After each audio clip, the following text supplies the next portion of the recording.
한쪽에다 다 재산을 몰아주고 이혼을 하면은 갈 수 있다. 뭐 이런 얘기들을 아마 듣는 모양입니다. 그러는 얘기는 들을 얘기가 아닙니다.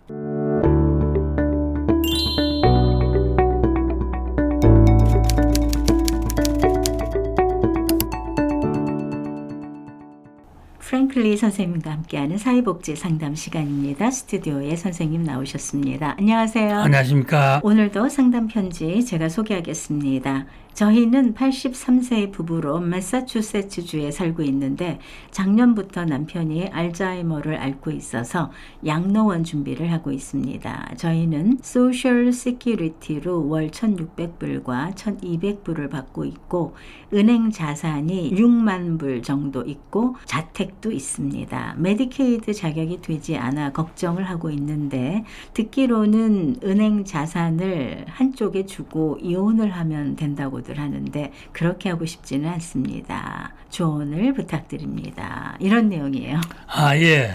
매사추세츠에서 사신 80대 부부인데 한 남편이 알츠하이머를 앓고 계시네요. 그러니까 이제 널싱홈을 가야 될 형편인데 돈이 6만 불이 자산이 있고 집이 있으니까 널싱홈 메디케이드가 안 될 거 아니냐 하는 걱정입니다. 그러니까 이제 주변에서 듣는 말로 한쪽에다 다 재산을 몰아주고 이혼을 하면은 갈 수 있다. 뭐 이런 얘기들을 아마 듣는 모양입니다. 그러는 얘기는 들을 얘기가 아닙니다.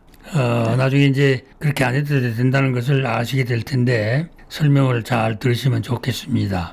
우선 매사추세츠의 롱텀케어 메디케이드의 자격은 개인의 인컴이 한 달에 2,901불 미만이면 되고 은행 자산이 2,000불 미만이래야 됩니다. 기본 자격이죠. 근데 이제 이분은 6만 불이 있고 집도 있고 그렇게 된 겁니다. 그래서 인컴은 남편이 1,600불밖에 안 되니까 문제가 없는데 6만 불에 대한 걱정이 생기는 겁니다. 이럴 때요. 미국의 그 메디케이드 법 중에 두 분이 이렇게 사시다가 한쪽이 널싱홈을 가게 되면은 나머지 커뮤니티에 남아있는 부부 중에 한 분이 가난한 사람이 돼버리잖아요. 널싱홈 간 사람이 자기 인컴 다 가지고 가니까. 이분도 마찬가지로 1,600불 소살주기, 1,200불 소살주기 두 개 합하면 2,800불이니까 두 분이 사실 때는 걱정 없이 사실 거예요. 네. 근데 이제 남편이 1,600불 가지고 가버리면 부인은 집에서 1,200불만 가지고 살아야 된다고요. 그리고 이제 6만 불도 있기 때문에 6만 불 때문에 그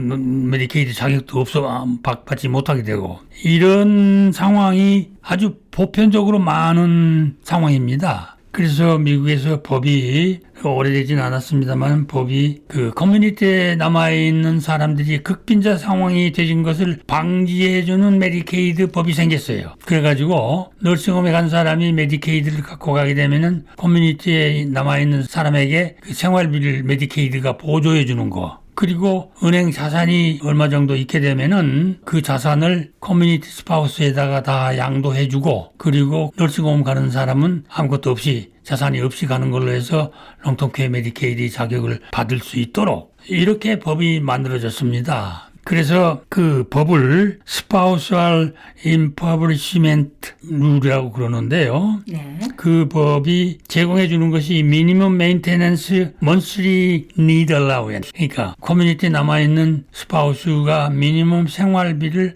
받을 수 있는 액수가 얼마냐 또는 커뮤니티 스파우스에 있는 사람이 은행 자산을 얼마만큼 차지할 수가 있느냐. 네. 이런 법이 나와서 지금 전국적으로 스테이트마다 다 적용을 하고 있습니다. 근데 이게 지금 내가 방송하는 것도 여러 번 하고 있는데 이게 널리 보급이 안 돼서 일반화되질 않았어요. 그래서 사람들이 모르고 있습니다. 모두 다. 그리고 이제 이걸 전문적으로 하는 사람들도 아직 모르고 있고 그래서 이번 매사추세츠의 경우를 보면요. 미니멈 생활 보장이 미니멈 먼슬리 메인테넌스 니드 얼라우언스가 2,555불입니다. 그리고 커뮤니티 스파우스가 차지할 수 있는 은행 자산이 미니멈 3만 1,000불에서부터 15만 7,920불까지 커뮤니티 스파우스가 차지할 수 있도록 되어 있습니다. 그러니까 이분 상황은 어떻게 되냐면 6만 불이 15만 7,000불 미만이잖아요. 그러니까 6만 불 다를 커뮤니티 스파우스한테다가 양도가 되는 겁니다. 전부 되고 그 다음에 또 미니멈 먼테넌스 생활보장금이 2,555불이니까 커뮤니티에 남아있는 부인의 와이프의 지금 인컴이 소살축이 1,200불밖에 안 되니까 2,555불을 채우려면은 1,355불이 추가로 나와야 되잖아요. 그래서 메디케이드로부터 1,355불 생활보조가 나오고 그 다음에 6만 불도 커뮤니티 스파우스가 차지하게 됨으로써 널싱홈에 들어가는 남편은 롱텀케어 메디케이드 자격이 돼가지고 롱텀케어 메디케이드 자격을 받고 널싱홈에 가게 되는 겁니다. 그래서 이제 이분들은 어려움 없이 됩니다. 근데 이제 널싱홈에 가는 분이 롱텀케어 메디케이드로 가지고 갔기 때문에 두 분 다 롱텀 메디케이드 보조를 받기 때문에 두 분 중에 한 분이 돌아가시면은 남편이 널싱홈 계신 분이 돌아가신다고 가정하면은 자택이 있다고 그랬는데 그 자택이 메디케이드 리커버리의 대상이 됩니다. 대상은 되지만은 스파우스가 부부 중에 한 분이 그 집에 살고 있으면은 살고 있는 한 메디케이드 리커버리가 액션을 못 합니다. 하지 않습니다. 그러면은 집에 살고 계시는 동안은 아무 걱정 없이 살 수가 있는 거예요. 그분마저 돌아가시게 되면은 물론 이제 메디케이드가 리커버리로 시작을 하겠지만은 그때는 두 분 다 돌아가신 후에 이 얘기라고요. 그렇기 때문에 이럴 때 메디케이드가 회수하고 남은 돈은 어느 자손에게 주라고 하는 유서를 남기고 이렇게 편안하게 사시면 됩니다. 그래서 걱정이 별로 없습니다. 참고로 그 매사추세츠의 이런 메디케이드의 기본 프로그램들을 관장하는 시스템이요. 매스 헬스라고 부릅니다. 매스 헬스.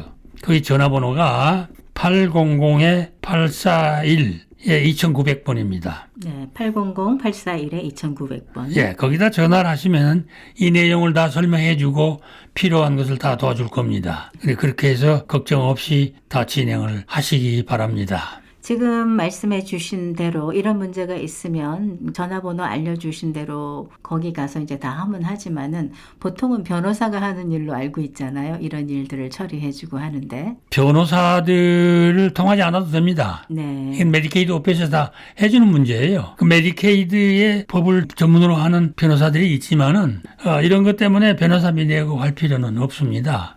더더구나 지금 뭐 이혼을 해서 한쪽으로 다 몰아주고 나머지 한쪽은 메디케이드 받고 널싱홈 가면 되지 않느냐 하는 얘기를 들으신 것 같는데 전혀 그럴 필요가 없습니다. 그런 건 전문적인 얘기가 아닙니다. 그런 얘기 듣지 말고 메디케이드에서 이렇게 다 도와주게 돼 있으니까 메디케이드 오피스에 전화하셔서 이 안내를 받으시면 됩니다. 이렇게 이제 저희들이 공식적으로 상담을 하는 경우도 있지만 여기저기서 이제 소문으로 들으시고 와서 확인을 하는 분들이 좀 계시거든요. 네. 항상 소문은 소문으로 잘못하면 문제가 생기실 수 있으니까 공인된 기관에 와서 정식으로 확인하시고 또 본인 상황에 맞춘 상담 받으시는 게 제일 좋을 듯 합니다. AWC에는 이렇게 여러분들이 사시면서 부딪히는 모든 문제에 대해서 도움을 드리려고 하고 있습니다.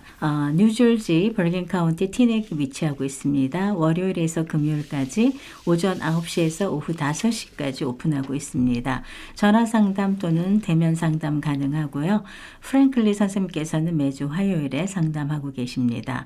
상담과 관련해서는 저희들 특별하게 상담료를 받고 있지 않습니다. AWC는 비영리 기관으로서 여러분 항상 필요한 일에 도움을 드리고 있고요. AWC에 너무 감사하다 하시는 분은 도네이션을 또 해주시면 되겠습니다. 선생님 오늘도 좋은 말씀 고맙습니다. 감사합니다.